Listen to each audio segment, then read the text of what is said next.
செஞ்சவங்க, அந்த பாம்பேலேருந்து செஞ்சவங்க அந்த குரூப்புக்கெல்லாம் நன்றி சொல்லிக்கிறேன். ஏன்னா அதுதான் முக்கிய பங்கு வகிக்குது இதில். நண்பன் கருப்பையா அப்படிங்கிறது வந்து எனக்கு நானும் இதில் சேர்ந்துக்கிறேன்ப்பா அப்படின்னா, அப்படின்னா நானும் என் அண்ணன் பையன் அவங்களாம் தெரிவிட்டது. அவருக்கு அஞ்சலி செலுத்தி தான் அந்த படத்தை என்ன படங்களை ஆரம்பிக்கும். அந்த படமே நிறைய பேர் நம்ம இந்த 2 வருஷத்தில் இழந்திருக்கோம். அதில் எனக்கு முக்கியமான ஒரு நண்பன் வந்து கருப்பையா. அப்புறம் இந்த படத்தோட டைரக்டர்ஸ் வந்து நிஜமாவே எனக்கு கொஞ்சம் பயமாக இருந்தது. ஏன்னா இவங்க என்கிட்ட ஸ்பாட்டில் பயப்படுவாங்க. ரமேஷ் கண்ணா மாதிரி தைரியமாக எல்லாம் பேச மாட்டாங்க. சார் அதெல்லாம் இல்லை சார்ன்னு ரமேஷ் கண்ணா பேசுவாங்க. இவங்க வந்து சார் அதெல்லாம் இல்லை சார் அப்படின்வாங்க. அதுக்கு நிறைய வித்தியாசம். ஸோ இவங்க எப்படி டைரக்ட் பண்ண போகிறாங்க, அது நான் வேறு நடிக்கணும், எனக்கு ஸ்டார்ட் கேமரா ஆக்ஷன் சொல்லி நம்ம வந்து அவங்க சொல்கிறதெல்லாம் சரியான எனக்கு ரொம்ப கன்ஃபியூஷனாக இருந்தது. அப்புறம் ஒரு 2 நாள் தான், அதுக்கப்புறம் என்னை ஒரு நடிகராகவே ட்ரீட் பண்ணிட்டாங்க. நான் டைரக்டராகவே என்னை ட்ரீட் பண்ணல, கூடுப்ப ஆர்டிஸ்ட் அப்படின்ற மாதிரி ஆயிடுச்சு. அந்த அளவுக்கு என்னை வச்சு ஷார்ட்ஸ் எல்லாம் எடுக்கிறது எனக்கும் வந்து ரொம்ப பெருமையாக இருந்தது. 2 பேரும் நம்மக்கிட்ட இருந்து வந்தவங்க அந்த மாதிரி இருக்கிறது. இதில் முக்கியமாக வந்து என்னுடைய அசிஸ்டன்ஸு வந்து நிறைய பேர் இப்போ கௌரவ உட்காந்துருக்காப்புல, பொன்குமரன் இங்கே உட்காந்துருக்காரு, சேரன் இன்னைக்கு வர முடியல. இவங்கெல்லாம் வந்து நிறைய அவங்கவுங்களுக்கு தனித்தனி தாட்ஸ் இருந்தாலும் எங்கிருந்து கற்றுக்க வேண்டியதை வந்து செலவை வந்து அனாவசியமாக செய்யக்கூடாது தான். பட்ஜெட்டுன்னு சொல்லுவாங்க. பட்ஜெட்டுன்னா அது பெரிய பட்ஜெட்டும் சரி எந்த பட்ஜெட்டாக இருந்தாலும் சரி, அனாவசியமாக குப்பையை தூக்கி போடுறதுக்கெல்லாம் செலவு பண்ணக்கூடாது. தேவையில்லாத குழம்பு வைக்கக்கூடாது. அப்புறமா தேவையில்லாத ஷார்ட்ஸ் எடுக்கக்கூடாது. தேவையில்லாத சீன்களெல்லாம் எடுத்துகிட்டு பின்னாடி எடிட்டிங்கில் தூக்கி குப்பையில் போடக்கூடாது. ஸோ முன்னாடியே ஃபுட்டேஜ் எல்லாம் வந்து நம்ம கனெக்ட் பண்ணோம். இந்த மாதிரி நிறைய விஷயங்கள் வந்து அவங்க எங்கிட்ட இருந்து கற்றுக்கிட்டாங்க அப்படிங்கிறது எனக்கு ரொம்ப பெருமையான விஷயம். ஸோ வாழ்த்துக்கள் சரவணன் அந்த சபரி. இதில் முக்கியமான இன்னொரு விஷயம் என்னென்னா, இந்த முதல் படம் ரிலீஸ் ஆகிறதுக்கு முன்னாடியே அவரை அடுத்த படத்துக்கு புக் பண்ணி அந்த படமும் ஷூட்டிங் ஆரம்பிச்சிட்டாங்க, ஒரு ஷெடியூல் முடிச்சிட்டாங்க. அது மிகப்பெரிய ஒரு சந்தோஷமான விஷயம். அது விஜய் சந்தர் அவர் தான் அந்த தயாரிப்பாளர். அவர் ஒரு இயக்குனர் கூட. அவர் வந்து ஒரு இயக்குனர் வந்து அடுத்த இயக்குநர்களை செலக்ட் பண்ணுறாங்கன்னும் போது அவங்கக்கிட்ட ஏதாவது சரக்கு இருந்தால் தானே செலக்ட் பண்ணுவாங்க. ஸோ இவங்ககிட்ட சரக்கு இருக்குது. முக்கியமாக சரக்கு போடாத ஆட்கள் இந்த டைரக்டர்ஸ். நல்ல சரக்கு இருக்கு. ஸோ அப்படின்றது அவர் இந்த அடுத்த படம் புக் பண்ணதுலேருந்து அது ப்ரூவ் ஆயிடுச்சு. ஸோ வாழ்த்துக்கள் விஜய் சந்தர் சார், உங்கள் படம் மிகப்பெரிய வெற்றி அடையணும், இந்த படம் வெற்றி அடையணும் அப்படின்னு நீங்கள் உங்களுடைய வாழ்த்து முன்னாடியே தெரிஞ்சிருச்சு. சரி, இதுக்கப்புறம் ஹீரோ யாரை போடலாம் அப்படின்னும் போது கொஞ்சம் செலிப்ரிட்டி, தட் இஸ் கொஞ்சம் மார்க்கெட்டில் இருக்கிற ஹீரோஸ் பண்ணோம்னா யாருமே இந்த படத்தை பார்த்துட்டு, மலையாள படத்தை பார்த்துட்டே வந்து நிறைய பேர் ஒத்துக்கல. ஏன்னா சார் அதில் ஹீரோயிசம் இல்லை, உங்களுக்கு தான் சார் நிறைய வேலை, உங்களுக்கு தான் நிறைய வேலை அப்படின்னு. சரி, இதெல்லாம் வந்து சரிப்படாது, இந்த நியூ ஃபேஸுக்கே போயிடலாம் அப்படின்னு சொல்லிட்டு நியூ ஃபேஸை தேடிட்டு இருந்தா பிக் பாஸ்ல ஒருத்தர் பிரமாதமாக விளையாடிட்டு இருந்தார், இந்த மிஸ்டர் தர்ஷன். அவருக்கு எனக்கு நிறைய ஒத்து போச்சு. இன்னைக்கு கூட காலம்புற நான் வந்து இன்னைக்கு ஒரு சூட் மாதிரி வச்சிருந்தேன், ஒரு வேஸ்ட் கோஸ்ட் அந்த கோட் அந்த மாதிரி போட்டு வரலான்னு. சரி, திடீர்னு தோணுச்சு, என்னுடைய சின்ன டாக்டர் ஜஸ்வந்தி பூங்குளத்து கொடுத்தா இல்லையா, அவன் வந்து இப்போ வேஷ்டி ஜிப்பா போடுங்க, அது உங்களுக்கு நல்லா இருக்கும் அப்படின்னா திடீர்னு எடுத்து போட்டேன். இங்கே வந்து பார்த்தா அதே கலரில் வேஷ்டி சட்டை போட்டிருக்கான். என்ன கொஞ்சம் ஹைட்டாக தூங்கிட்டார் வேஷ்டியை. ஸோ அந்த அளவுக்கு ஒத்து போச்சு. நிஜமாவே மிகச்சிறந்த திறமைசாலி. தன் உடம்பை பாதுகாக்கிறதுலேருந்து நடிப்புலேருந்து எல்லாத்துலேயுமே ஒரு ஆர்வம் ஜாஸ்தி. அந்த ஆர்வத்துக்காக உழைக்கக்கூடிய மனுஷன். அது முன்னாடியே ஹோம்ஒர்க் பண்ணக்கூடியவங்க. அடுத்தது மலையாளத்து படத்தில் வந்து ஒரு கேரக்டர், ஹீரோயின் கேரக்டர் வந்து அவங்க ஜாப்பனீஸ் கேர்ளை வச்சு அவங்க அந்த ஹீரோயின் கேரக்டர் அவங்க ஜாப்பனீஸ் கேர்ள் வச்சுருப்பாங்க. ஏன்னா அந்த ஃபாரினில் ஒர்க் பண்ணுற ஆள். நமக்கு ஜாப்பனீஸு சைனீஸு பதில் எனக்கு வந்து, ஏன்னா நான் ஆர்கே செல்லைட்ஸில் தெனாலின்னு ஒரு படம் எடுத்திருக்கேன். அதில் கமல் சார் இலங்கை பாஷை தான் பேசியிருப்பார். அந்த தாட்டில் வந்து நான் சொன்ன அந்த டிஸ்கஷனில், இப்போ நமக்கு ஜாப்பனீஸ் கேர்லாம் வேணாம், இலங்கை தமிழர் வந்து உலகம் பூரா இன்றைக்கி இருக்காங்க, அவங்க ஏன் இவங்க ஃபாரினில் இருக்கக்கூடாது, அந்த ஃபாரினில் இவங்க ஒர்க் பண்ணுற இதில் இருக்கக்கூடாதுன்ட்டு அந்த கதைக்கு சூட்டான ஒரு இலங்கை தமிழ் நல்லா இருக்குன்னு சொல்லி பார்த்தா கரெக்டாக அதே பிக் பாஸில் இலங்கை தமிழ் பேசிக்கிட்டு இருந்தேன். லாஸ்ட்லியாக செலக்ட் பண்ணோம். ஆனால் 2 பேரும் ஒத்துக்கிட்டதுக்கு ரொம்ப தேங்க்ஸ். இந்த படம் வந்து நிஜமாக அவங்களுக்கு நல்ல பேரும் புகழும் வாங்கி கொடுக்கணும். நிறைய படங்கள் உங்களுக்கு வரணும்னு இந்த ஆண்டவனை பிரார்த்திக்கிறேன். அப்புறம் இந்த படத்தில் நிறைய பேர் நம்ம சுரேஷ் மேனன் அவர்கள் ரொம்ப நன்றி சார். அவர் வந்து ஒரு கேரக்டர் பண்ணார். அவர் வந்து ஒரு டைரக்டர் ப்ரொடியூசர் அப்படின்னும் போது வந்து எந்த வித ஒரு அப்ஜெக்ஷனும் சொல்லாமல் எப்போ ஷூட்டிங் அப்படின்னு கேட்டு அவங்க வந்து எனக்கு அவுட்லைன் சொல்லுங்கள், நான் அந்த மலையாள படம் பார்க்கல அப்படி பார்த்துட்டு இல்லை அவங்க வர வேண்டாம் நானே ஆஃபீஸ்க்கு வரேன்னு சொல்லி அவரே ஆஃபீஸ்க்கு வந்து ரொம்ப நல்லா ஒத்துழைச்ச சுரேஷ் மேனன் அவர்களுக்கு மிக்க நன்றி. அப்புறம் யோகி பாபு இன்னைக்கு வர முடியல, அவருக்கு ஊட்டியில் ஷூட்டிங், சுந்தர் சி படம் ஷூட்டிங்கு, அதனால் வர முடியல.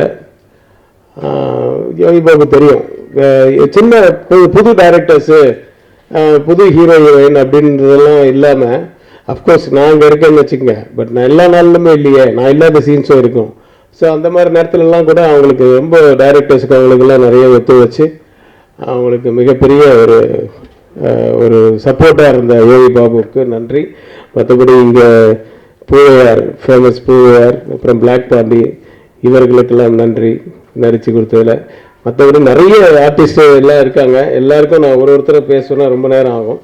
அதனால் அனைத்து மாரிமுத்து சார் அவங்களுக்கு எல்லாம் கூட ரொம்ப நல்லா கோஆப்ரேட் பண்ணார், எல்லாருக்கும் நன்றி. டிஓபி அரவிந்த் பேர் வச்சிருக்காரு, அவருக்கு நிஜமாக வந்து ஒரு ப்ளசண்டாக நீங்கள் பார்த்தீங்க, சாங் எல்லாம் பார்த்தீங்கன்னா, இன்னும் படம் பார்த்தீங்கன்னா உங்களுக்கு தெரியும். ரொம்ப ஃபாஸ்ட்டாக ஒர்க் பண்ணார்.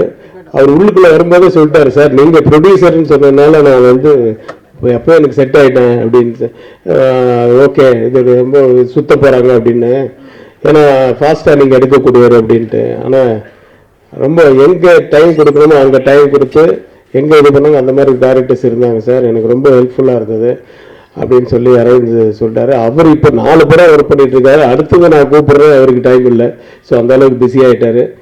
ஸோ அந்த ஆர்வி ஏஆர்விஐ ஆர்விக்கு நன்றி. ஏன்னா அரவிந்த் தான் அவர் பேர், எல்லாம் அந்த சென்டிமெண்ட்டுக்கு மாற்றிட்டாங்க. எடிட்டர் பிரவீன் ஆண்டனி வந்திருக்காரா? எடிட்டர் பிரவீன் ஆண்டனிக்கு வந்து ரொம்ப நன்றி சொல்லிக்கிறோம். ஏன்னா அவர் எனக்கு வந்து என்னோட கன்னட படம், தெலுங்கு படம் அதெல்லாம் பண்ணார், தமிழ் படமும் பண்ணார். இப்போ வந்து இந்த படத்துக்கு வந்து சின்ன படம் இல்லாமல் அவர் வந்து ஒர்க் பண்ணார். ஆனால் மிகப்பெரிய ஒரு எடிட்டர் ஆகிட்டார். அதுக்கு ஒரு எக்ஸாம்பிள் சொல்லணும்னா, ராஜமௌலி வந்து இப்போ எடுக்கிற அந்த RRR படத்துக்கு வந்து ட்ரெய்லர்ஸ் பண்ணுறதுக்காக ஒரு 7 எடிட்டர்ஸை கூப்பிட்டு படத்தை காமிச்சு டைம் கொடுத்து ஆளாளுக்கு ஒரு ரூம் போட்டு எடிட் பண்ண சொல்லியிருந்தாங்க. அதில் செலக்ட் பண்ணி நீங்கள் பார்த்த அந்த RRR ட்ரெய்லர் வந்து இந்த பிரவீன் ஆண்டனி பண்ணது தான். நம்ம படத்துக்கு நம்ம பிரவீன் ஆண்டனி பண்ணது தான். அதுதான் செலக்ட் பண்ணார் ராஜமௌலி. அதுதான் வந்து கதைக்கும் கரெக்டாக இருக்குது, மாசாவும் இருக்குது, 2 பேர் ஹீரோவுக்கு ஈக்குவலாக இருக்குது, கரெக்டாக கலெக்ட் பண்ணியிருக்கீங்க. ஸோ நம்ம கிட்ட தான் வரும்போது அவர் வந்து முதல்ல ஒரு படம் பண்ணிட்டு தான் என்கிட்ட வந்தார். இன்றைக்கி அவர் பெரிய புகழ் அடைஞ்சது வந்து எனக்கு மிகப்பெரிய சந்தோஷம். லைக் சபரி சரணன் மாதிரி அவரும் என்னுடைய ஆளுன்ற ஒரு சந்தோஷம். மற்றபடி படத்தில் ஒர்க் பண்ண டெக்னீஷியன்ஸ் கோதண்டம்லேருந்து குணா வந்து எல்லார் பேரையும் சொல்ல முடியாது. அதே மாதிரி எங்களுக்கு சாப்பாடு போட்ட செல்வத்திலிருந்து எல்லாருக்கும் என்னுடைய மனமார்ந்த நன்றி. ரொம்ப இம்பார்ட்டண்ட்டாக இந்த படத்துக்கு மட்டும் இல்லை, என்னுடைய எல்லா படத்துக்குமே ஒர்க் பண்ணுற என்னுடைய அசிஸ்டன்ட் டைரக்டர்ஸ், அதில் முக்கியமாக சூரி, கார்த்திக், தினேஷ் இவங்கெல்லாம் வந்து என்கிட்ட அசிஸ்டண்ட்டாக இருந்தாங்க. அதுக்கப்புறம் தன்னுடைய அசிஸ்டன்ஸ் கூட ஒர்க் பண்ண அசிஸ்டன்ஸ் இத்தனை கேட்டால் சூரிக்கெல்லாம் வந்து அப்புறமா வந்து சேர்ந்தவங்க தான் சரவணன், சபரி எல்லாம். அவங்க முன்னாடி டைரக்டர் ஆகிட்டாங்களே, அதுவும் டைரக்டரை ப்ரொடியூஸ் பண்ணுறாரு அப்படிங்கிற கொஞ்சம் கூட அந்த ஈகோ காம்ப்ளெக்ஸ் எதுவும் இல்லாமல் கார்த்திக், சூர்யா எல்லாம் வந்து அவங்க டைரக்டர்ஸ்க்கும் சரி ப்ரொடக்ஷனுக்கும் சரி ரொம்ப ஹெல்ப்ஃபுல்லாக இருந்து ஒர்க் பண்ண அந்த மூவருக்கும் என் மனமார்ந்த நன்றி. விரைவில் அவர்களும் இயக்குநர்கள் ஆவார்கள். அதற்கு என்னுடைய முயற்சி, ஒத்துழைப்பு, பணம் பட்டுவாடா எல்லாம் இருக்கும். ஸோ அவர்களுக்கு நன்றி. என்னை பர்டிகுலராக சூரியக்கு வந்து ரொம்ப தேங்க்ஸ் சொல்லணும். ஏன்னா அவன் வந்து அவனுக்கு சில ஹெல்த் இஷ்யூஸ் இருந்தாலும் அதெல்லாம் கவலைப்படாமல் டே நைட்டு ஒர்க் பண்ண அவனுக்கு வந்து நான் என்னதான் சம்பளம் கொடுத்தாலும் அதெல்லாம் ஒன்றும் இல்லை. இந்த மாதிரி ஒரு பொது மேடையில் வந்து அவர் வாழ்த்துறதுக்கும் வந்து அவருக்கும் பிடிக்கும். So thank you Soori, Karthik and Dinesh. இந்த பூஜைக்கு வந்து ஒர்க் பண்ண நம்ம ஏன்னா என் பேரை சொல்லியா சார்னு, ஏன்னா அந்த படத்தில் ஒர்க் பண்ணாதனால நம்ம இந்த அது ஒரு பேர்லாம் நான் அப்போ அதில் சொல்ல, பட் இந்த பூஜைக்கு ஒர்க் பண்ணுறாரு, அவரும் என்னோட அசிஸ்டண்ட்டு தான். அரவிந்தன் இன்னொருத்தர், அவர் வந்து என்கிட்ட அசிஸ்டண்டாக இல்லைனாலும் டிஸ்கஷன்லாம் அந்த உட்காந்துருக்காரு. அவர் தான் என்னுடைய அடுத்த படம் தயாரிப்பு படத்தை இயக்க போகிறாரு மிஸ்டர் அரவிந்தன். அவர் இயக்க போகும் அந்த படத்தினுடைய ஹீரோ வந்து டைரக்டர் விக்ரம் சாருடைய சன் கனிஷ்கா. அது வந்து விரைவில் இந்த ஏப்ரல் எண்டில் ஏப்ரல் செகண்ட் வீக்குக்கு மேலே அந்த படம் ஆரம்பிச்சிடும். ஸோ இந்த படம் ரிலீஸ் பண்ண உடனே அப்புறம் இன்றைய நாயகன் ஜிப்ரான் வரலையா, ஜிப்ரான் அவர் வந்து இசையமைப்பாளர், ரொம்ப நல்ல சாங்ஸ் போட்டு கொடுத்தாரு. சும்மா ஏதோ ஒன்று கொடுக்கணுன்றது இல்லாமல் டைம் எடுத்துப்பாரு. சார் உங்களுக்கு டைம் இருந்தால் எனக்கு கொஞ்சம் கொடுங்க, டைம் இல்லை அர்ஜென்ட்டாக வேணும்னா அதுக்கேற்ற மாதிரி சொல்கிறேன் அப்படி. இல்லை இல்லை டைம் இருக்குன்னு, ஏன்னா அப்போ தான் நமக்கு தான் நிறைய டைம் கொடுத்தாங்களே ஆண்டவன், கொரோனா லாக்டவுன் அப்படின்னு, நீ போட்டு டைம் வேஸ்ட் இருக்கிற வரைக்கும் அப்படின்னு. ஆனால் ஏதாவது வித்தியாசமாக ஒவ்வொரு சாங்லேயும் சம்திங் நியூ இருக்கணுன்ற ஒரு ஃபீலோட தான் அவர் பண்ணார். அதே மாதிரி ரீரிகார்டிங்கெல்லாம் பண்ணிட்டார் மனுஷன். டிஸ்ட்ரிபியூட்டர்ஸ் 2-3 பேர் பார்த்தவங்களா என்ன சார் ரீரிகார்டிங்லாம் பிரமாதமாக இருக்குன்னு. ஸோ இன்றைக்கி எல்லாமே நாட் ஒன்லி டிஸ்ட்ரிபியூட்டர்ஸ், ஜனங்களுக்கே வந்து ரீரிகார்டிங் பற்றி ஃபோட்டோகிராஃபி பற்றி எல்லாம் பேசுகிற அளவுக்கு எல்லாமே முன்னேறிட்டாங்க. ஸோ அந்த மாதிரி பப்ளிக்காகவே அவங்கள வந்து பாராட்டின ஜிப்ரானுக்கு ரொம்ப நன்றி. ஜிப்ரான் அவர் அப்புறம் மதன் கார்த்தி இங்கே வந்திருக்காரு. ஐயா நீங்கள் வந்து modern version of mister Vairamuthu, அவ்வளோதான். மாடர்ன் வெர்ஷன்னா அதில் கவித்துவமும் இருக்கும், ஏன்னா அவர்கிட்டயும் மாடர்ன் வெர்ஷன் இருக்கும். ஆனால் இவர் ஒரு மாதிரி வித்தியாசமான ஒரு அந்த அலையலை சாங்கில் நீங்கள் சும்மா லிரிக்கலாக பார்த்தீங்கன்னாவே நல்லா தெரிஞ்ச ஒரு ஈழத்து பெண்ணை விட இவருக்கு ஒரு காதல் வருது அப்படின்றது வந்து, அதுவும் கடற்கரை ஓரமாக தான் சார் அந்த ஊர் இருக்குது அப்படின்னு சொல்லிட்டோம், அவ்வளோதான். அது வந்து எவ்வளோ அழகாக அது பின்னி அதில் அவன் அந்த வார்த்தைகள்லாம் ஜாலம் புரிஞ்சவர் இருக்கார் அவர். அவரும் அதே பாகுபலி 2ல் அவர் நானியிலேருந்து இருக்கார், நம்ம இவரோட ராஜமௌலி கூட இருந்து. ஸோ மிகப்பெரிய ஒரு அது ஆக்சுவலாக சீக்கிரம் டைரக்டர் ஆவார்னு நினைக்கிறேன். ஏன்னா அவர் டிஸ்கஷனில் இருப்பார். நானே கதைகள்லாம் சொல்லியிருக்கேன் அவருக்கு, சில விஷயங்கள்லாம் டிஸ்கஷனில் இருப்பார். அப்புறம் நாட் ஒன்லி லிரிக் ரைட்டர், அப்புறம் டைலாக்ஸ் எழுதுவார். ஸோ டைரக்ஷன் பண்ணும்போது அந்த டைலாக் சொல்லி கொடுக்குறது, அப்புறம் டப்பிங்கில் இருப்பார். இதுக்கு மேலே என்ன பண்ணணும், ஸ்டார்ட் கட்டு கேமரா மட்டும்தான் சொல்லணும். அதெல்லாம் இப்போ வந்து பாம்பேலாம் யாரும் சொல்கிறது இல்லை, அசிஸ்டன்ஸ் தான் சொல்கிறாங்க. பர்ஃபார்மன்ஸ் வாங்குறது ஒன்று தான், அது நீங்கள் வாங்கிட்டீங்கன்னு நினைக்கிறேன். அதை வாங்க தெரிஞ்சிச்சுன்னா நீங்கள் மிகப்பெரிய டைரக்டர். நீங்கள் ஒரு டைரக்டர் ஆனீங்கன்னா மிகப்பெரிய டைரக்டர் ஆவீங்க. ஏன்னா விஷயம் உள்ள கண்டிப்பாக அதெல்லாம் தெரியும் எல்லாருக்கும். அப்புறம் இந்த படத்துக்கு பிஸ்னஸ் முதல்ல நான் பண்ணது வந்து பார்த்திங்கன்னா ஜிக்கு வந்து ஹிந்தி கொடுத்தேன். அதுக்கப்புறம் வந்து இப்போ ஓடிடிக்கு ஆஹா பேசிகிட்டு இருக்காங்க, அவங்க வாங்கிட்டா அவங்களுக்கும் ஏற்கனவே ஹிந்தி வாங்கினது ஜிக்கும் என்னுடைய தேங்க்ஸு. அப்புறம் ஆடியோ வந்து மிஸ்டர் ஆனந்த் வந்திருக்காரு, சரிகமா. எனக்கு என்னென்னா ரொம்ப பெரிய சென்டிமெண்ட் என்னென்னா, ஃபஸ்ட்டு அதுதான் கையெழுத்து போட்டேன். ஏன்னா தெனாலியும் இதே சரிகமா வந்து அப்போ நேம் வந்து HMA இருந்தது, அதே சரிகமா குரூப்பு தான், அவங்க தான் வாங்கினாங்க தெனாலியும், ஏஆர் ரஹ்மான் மியூசிக்கு. அதனால அவங்க கூட முதல்ல நான் கையெழுத்து போட்டது வந்து சென்டிமெண்ட்டாக ரொம்ப சந்தோஷமாக இருந்தது. அடுத்த படத்தில் இந்த குழந்தைங்களை கொஞ்சம் அடக்கக்கூடாதா. அப்புறம் செல்வமணி சார், ரொம்ப நன்றி சார். அதாவது அவர் வந்து நானும் விக்ரமன் சார்லாம் ஒரு இடத்துல எடிட்டிங் ரூமில் ஒர்க் பண்ணிட்டு இருப்போம் புது வசந்தம் போது. அப்போ அவர் வந்து பயங்கர பிஸி டைரக்டர், அங்கே புலன் விசாரணை அது இதுன்னு சொல்லி ஒர்க் பண்ணிட்டு, அப்போது அவரோட கொஞ்ச நேரம் உட்காந்து பேசக்கூடிய அந்த டைமெல்லாம் அப்போ இருந்தே கிடச்சிது எங்களுக்கு, எனக்கு விக்ரமன் சாருக்கெல்லாம். அந்த அளவுக்கு எங்களுக்கு முன்னாடியே ஒரு மாஸ் டைரக்டர் அப்படின்ற ஒரு கிளாஸ் அண்ட் மாஸ் மிக்ஸ் பண்ண ஒரு டைரக்டர்ன்ற ஒரு நேம் வாங்கினார். அன்னிலிருந்து இன்னி வரைக்கும் தன்னுடைய அசிஸ்டன்ட் டைரக்டர்ஸுக்கும் ஒர்க் பண்ணுற எல்லா அசிஸ்டன்ட் டைரக்டர்ஸுக்கும் இப்படி உழைப்பார், இப்படி உழைக்கிற ஒரு மனுஷனா அப்படி வருவார் அப்படின்னு நான் நினைச்சே பார்க்கல. மிகப்பெரிய ஒரு அதாவது பெப்சியை கட்டி ஆடுறதெல்லாம் எனக்கு தெரியும். ஒரு சீசனில் வந்து விஜயன் சாரை கட்டி ஆண்டார்.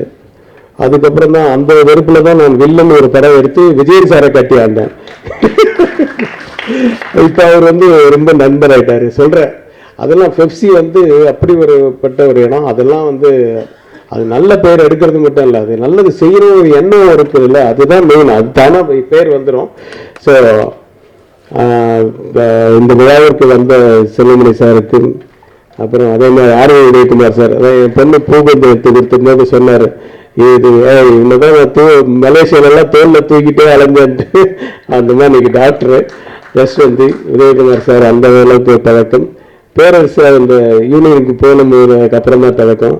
ஒவ்வொருவருக்கும் மிகப்பெரிய நன்றி. அப்புறம் ரமேஷ் கண்ணா, அவர் நம்மக்கிட்ட இருந்து வந்தவர், தனியாக நன்றி சொல்லணுமாப்பா? சரி. அப்புறம் விக்ரமன் சார், விக்ரம் சாருக்கு நான் நிறைய சொல்லணும் நன்றின்னா. விக்ரம் சாருக்கும் ஆர்பி சௌத்ரி சாருக்கும் நன்றி சொல்லணும்னா எனக்கு நாளே பத்தாது. ஏன்னா நான் ஒரு 10 வருஷம் அசிஸ்டன்ட் டைரக்டராக இருந்து கடைசியாக விக்ரம் சார்கிட்ட ஒர்க் பண்ணதுக்கப்புறம் தான் எனக்கு சௌத்ரி சார் பழக்கமானார். அங்கேருந்து தான் நான் என்னுடைய வாழ்க்கை டைரக்டராக என்னுடைய வாழ்க்கை தொடங்கிச்சு. ஸோ அந்த நன்றி கடமை இன்னும் இருக்குது, நிறைய கிடைக்காம. ஸோ இது மாதிரி நிறைய இருக்குது, நான் அவருக்கு நன்றி சொல்ல வேண்டியது. அப்புறம் இந்த புது வசந்தம் இந்த இது இன்னைக்கு வந்து அசிஸ்டன்ட் டைரக்டர்ஸ்க்காக அவர் உழைச்சது, ஒவ்வொரு அசிஸ்டன்ட் டைரக்டருக்கும் படிப்புக்கும், அதாவது ஏழ்மையான அசிஸ்டன்ட் டைரக்டர்ஸுக்கு வந்து படிக்கிறதுக்கும் அவங்க வீட்டில் வந்து ஒரு மருத்துவ உதவிக்கும் இவர் மாதிரி ஆரம்பித்தது யாருமே இல்லை. இன்றைக்கி நிறைய பேர் அதுக்கு அதை கண்டினியூ பண்ணுறாங்க. இவர் தான் அதில் முன்னோடி. So thank you sir, thanks for coming. அது யாராவது விட்டனா? நம்ம கல்யாண் டைரக்டர், அவர் வந்து 2 படம் அவருக்கு நடித்தேன். ஐயோ ஐயோ ஐயோ ஐயோ என்னையே ஃபாஸ்ட்டுன்னுவாங்க, அவர் சூப்பர் டூப்பர் ஃபாஸ்ட் அவர். ஆனால் சார் நிறைய பேர் கற்றுக்கணும் சார் அவர்கிட்ட. அதாவது ஒரு சீனை ஃபுல்லாக படிச்சிருங்க சார், ஃபுல்லாக படிச்சிருங்க, சீனை ஃபுல்லாக முடிச்சிடலாம். உள்ளே போய் பார்த்தா எங்கே நிற்கிறதுனே தெரியாது. 5 கேமரா, ஒன்று கிரேனில் இருக்கும், ஒன்று ட்ராலியில் இருக்கும், ஒன்று ஜூமில் இருக்கும், ஒன்று ஸ்டெடிக்காக இருக்கும். நம்ம பேசி நடிச்சுட்டே இருக்கும்போது உள்ளே பூந்து போவாங்க. மேடையில் வந்து இந்த ஃபங்க்ஷன்லாம் பண்ணும்போது டான்ஸ் ஆடும்போது ஸ்டெடிக்காக உள்ளே போயிட்டு வருமே, அப்படியெல்லாம் வந்துட்டு போச்சு. எனக்கு நடுவில் ஃபர்ஸ்ட் டைம் எனக்கு புரியவே இல்லை. சார் நீங்கள் பட்ட எப்படி அந்த கேமராலாம் அந்த இடத்த மட்டும் கட் பண்ணுவேன் சார். எடிட்டிங் நாலேஜ் சூப்பராக தெரிஞ்ச ஒரு டைரக்டர். அந்த நாலேஜ் இல்லைன்னா அதை பண்ண முடியாது. அது ஏற்கனவே நிறைய வெற்றி படங்களை கொடுத்துருக்காரு. Thanks Kalyan, thanks for coming. யாராவது விட்டுருந்தோன்னா மன்னிச்சிருங்க. அப்புறம் என்னுடைய குடும்பம், என் அம்மா வந்திருக்காங்க, என் ஒய்ஃபு கற்பகம், மாலிகா தான் காம்பேரிங் பண்ணது. 2வது ஜனனி இவங்கெல்லாம் குத்துவிளக்கு ஏற்றி துவைக்க வச்சாங்க. இவங்களுக்கெல்லாம் நான் நன்றி சொல்லக்கூடாது, இருந்தாலும் தேங்க்ஸ் ஃபார் கம்மிங். என்னுடைய குடும்பம், நண்பர்கள், அதாவது நண்பர்கள்லாம் கேட்பாங்க, யார் சீஃப் கெஸ்ட், யார் சீஃப் கெஸ்ட், யார் சீஃப், யாருன்னு சொன்னால் உனக்கு புரிய போகுது. அந்த மாதிரி தான் எனக்கு எல்லாரும் தெரியுமா உனக்கு? எல்லாம் தெரியும். இப்போ சுனில் இவங்கெல்லாம் வந்திருக்காங்க. என்னுடைய அடுத்த படம் நான் பண்ணுறேன்ல, அதுக்கு கூட இப்போவே வந்து சார் நாங்களும் கூட சேர்ந்துக்கிறோன்ட்டு வந்திருக்காங்க 4 பேர். விஜயகுமார், அப்படி அவங்களோட இதில் அந்த கிராண்ட், அவங்கள பற்றி ஒரே ஒரு விஷயம் மட்டும் எனக்கு ரொம்ப பிடிச்சது. அது என்ன கம்பெனி பேர்? கிராண்ட் எங்கே வரலையா விஜய்? ரமேஷ் கிராண்ட் கிரியேஷன்ஸ்னு வச்சுருக்காங்க. நீங்கள் ஏதாவது ஒரு பேர் வைங்களா, அவங்க சினிமாவுக்கு சம்மந்தம் இல்லை, ஏதாவது பேர் வைங்க இந்த உங்கள் கம்பெனிக்கு, அப்போ தான் நம்ம பார்ட்னர்ஷிப் டீல்லாம் போட முடியும். சரின்னு சொல்லிட்டு ஒரு வாரம் டைம் எடுத்துக்கிட்டு அதுக்கப்புறம் திடீர்னு ரமேஷ் கிராண்ட் கிரியேஷன்ஸ் சொன்னாங்க. இது என்ன பெரிய சினிமா கம்பெனி மாதிரி தெரியலையே அப்படின்னு. ரமேஷ்ன்றது எதுக்குங்க வேணுமா? கிராண்ட் கிரியேஷன்ஸ் இந்த மாதிரி இருக்கலாம். இல்லை சார், ரமேஷ் தான் சார் எங்களுக்கு லைஃப் அப்படின்னாரு. அதில் முக்கியமான ஒருத்தர் அவர் வந்து ஏதோ ஒரு கடை இதில் ஒர்க் பண்ணுறாரு, ஒர்க் ஷாப்பில். அந்த ஒர்க் ஷாப்புக்கு அந்த கடைக்கு அந்த வண்டி வாங்க வந்தவர் இவருடைய உழைப்பு அப்போ கொண்டு போய் ரிப்பேர் கொடுக்கும்போது இவரோட உழைப்பெல்லாம் பார்த்துட்டு, நீ என்னப்பா இங்கே இவ்வளோ நாளாக இருக்கியே, நீ வந்து ஏன் தனியாக கடை வைக்கக்கூடாதுன்னு நான் இன்வெஸ்ட் பண்ணுறேன்னு இன்வெஸ்ட் பண்ணவர் ரமேஷ். அந்த ரமேஷ் வந்து அதுக்கப்புறம் இன்னும் வரைக்கும் பார்ட்னராக இருக்காராம். அவர் காசு கொடுக்குறாரோ இல்லையோ, இவங்க அதுக்கப்புறம் இவங்க 2 பேரும் 4 பேராக சேர்ந்து ஒரு கடைக்கு 2 கடை 4 கடை ஆகி இன்னைக்கு அந்த பிஸ்னஸ் இல்லாமல் இன்னும் பிஸ்னஸ்கள்லாம் வளர்த்து நிறைய கடைகள் ஆயிடுச்சு. எல்லாத்துக்குமே ரமேஷ்ன்னு தான் பேர் வச்சிருக்காங்க. அதான் அந்த நன்றி கடன். அந்த ரமேஷுக்கு அதனால இதுலேயும் அந்த ரமேஷ் வச்சிருக்காங்க. அவர் இன்வெஸ்ட் பண்ணுறாரோ இல்லையோ, அவருக்கு ஒரு பார்ட்னர்ஷிப் எங்களுடைய லாபத்தில் கொஞ்சம் போயிடும் சார்ன்னு சொல்லுவாங்க. அவர் எங்கெந்த தேர்தல் இருக்காரு. வண்டி வாங்க வந்தவர் வேலை செய்ய ஒருத்தரை கூப்பிட்டு அவர் வந்து முதலாளி ஆக்கியிருக்காரு. அந்த முதலாளி தன்னுடைய நண்பர்களை கூட சேர்த்துக்கிட்டு எல்லாரையும் முதலாளி ஆக்கியிருக்காங்க. என் கூட வந்து சேர்ந்துருக்காங்க. நல்லா வரணும். அவங்களுக்கு என்னுடைய நன்றி, தேங்க்ஸ் வெல்கம். மற்றபடி ஃப்ரெண்ட்ஸு அதான் அவங்கெல்லாம் கேட்கும்போது, அதாவது ஒரு பெரிய நடிகரை கூப்பிட்டு ஒரு செலிப்ரிட்டி கூப்பிட்டு தான் பண்ணணும்னு அவசியம் இல்லை. இது மாதிரி வந்து உணர்வுபூர்வமாக மனசார வாழ்த்துறவங்க தான் ரொம்ப ரொம்ப முக்கியம் ஒரு ஃபங்க்ஷனுக்கு. அது அப்போ தான் வந்து இந்த படமும் வெற்றியடையும், இந்த பாடல்களும் வெற்றியடையும், ட்ரெய்லரும் வெற்றியடையும்ட்டு அவங்களுக்கெல்லாம் சொன்னேன். அதை இங்கே ரிமைண்ட் பண்ண விரும்புகிறேன்.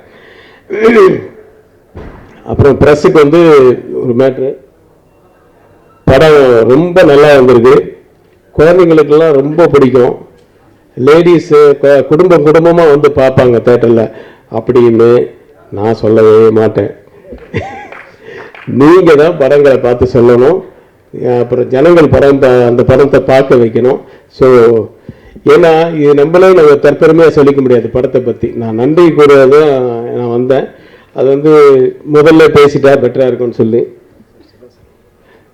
எங்கே டி. சிவா சார் அவர்களை மேடைக்கு அழைக்கிறேன். ரொம்ப நன்றி. நீங்கள் சேர் கொடு, இங்கே வாங்க சிவா சார். தங்கர் பச்சன் அவர்களை மேடைக்கு அழைக்கிறேன்.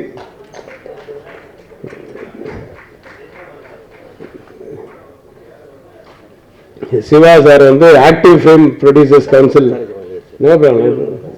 வெளியூர்லேருந்து வந்துட்டீங்களே. அவர் வந்து ஆக்டிவ் ஃபிலிம் ப்ரொடியூசர்ஸ் செக்ரட்டரியாக இருக்கார். அப்புறம் தங்கர் பச்சன் சார், அவர் பேசும்போது கொடுத்துக்கலாம். இங்கே கொடு.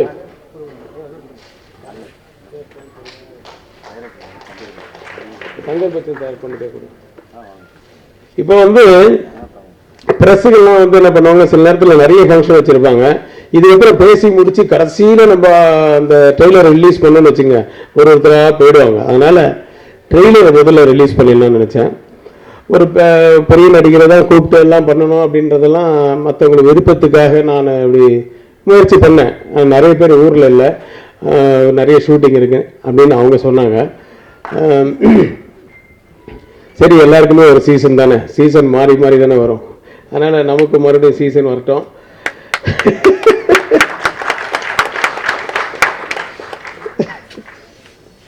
எனக்கு ரொம்ப ஆசை வந்து இந்த ட்ரெய்லரை வந்து ராசியான கை என்னைக்கு புது வசந்தம் ஆரம்பிச்சாரோ அன்னிலிருந்து இன்னி வரைக்கும், அது படமா இருந்தாலும் சரி, அணியா இருந்தாலும் சரி, எதுவாக இருந்தாலும் சரி, ராசியான கை விக்ரமன் சார். அந்த விக்ரமன் சாரோட அந்த பெப்சி, அது டைரக்டர்ஸ் யூனியன், என் குடும்பத்து யூனியன் தலைவர் ஆர்.கே. செல்லுமணி சார், அப்புறம் secretary R. Udhayakumar sir and பொருளாளர் பேரரசு விக்ரமன் சாரையோட இவங்க 4 பேர் சேர்ந்து ட்ரெய்லரை வெளியிட போகிறாங்க. ஆனால் ட்ரெய்லரை வாங்கிக்கிறதுக்கு மட்டும் நான் ஒரு மிகப்பெரிய ஒரு செலிப்ரிட்டி கூப்பிட்ருக்கேன். அவரும் பயங்கரமாக அழுத்தினார். இல்லை, நீ வந்து தான் அவனும் ரொம்ப விழாப்படியாக பிடிச்சதுனால அவர் ஒத்துக்கிட்டார்.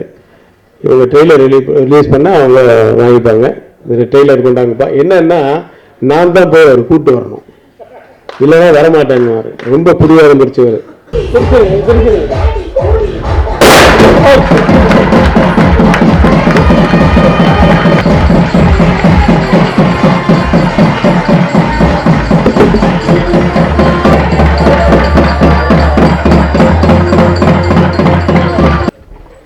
அப்பா மிஸ்டர் ரோபோ வந்து ஏதாவது இது பண்ணல, கொஞ்சம் ஓடிட்டு வரீங்களா, மாட்டீங்களா? ஒரு சின்ன பிட்டு டான்ஸ் ஆடுறீங்களா? ரொம்ப அல்ட்டுங்கிறீங்க, கொஞ்சம் ஒரே ஒரு பிட்டு டான்ஸ், ஒரு 2 minutes. ஓகே, வால்யூம் வைடா, வால்யூம்.